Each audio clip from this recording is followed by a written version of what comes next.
The YAWN Air Bed by Sleep Origins is so easy to use. Firstly, clear the area you want to put the YAWN Air Bed. Make sure it's a level surface, double check there's no coffee tables or cabinets with sharp corners or edges that could damage the YAWN Air Bed. You also want to be close to a socket. When you're happy with the location, open the built-in storage compartment at the bottom of the back of the bed and take out the power cord.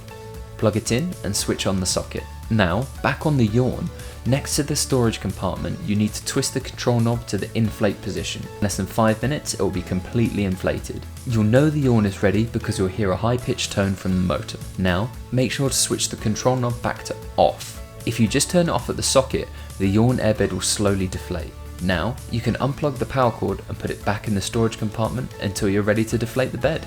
If you're planning on using the YAWN Air Bed for more than one night, it's best to top it up every night before going to bed. When you're all done, plug the motor back in and this time twist the control knob to deflate. When all the air is out, just fold it up and put it back in the storage and carry bag until next time. If you don't have a socket nearby, you can inflate the YAWN Air Bed with any pump that has an airbed adapter. Just pop open this valve, insert the adapter and get inflating. If you'd like to purchase a specially designed custom fitted sheet for your new YAWN Air Bed, call our 24-hour UK call centre or visit highstreettv.com.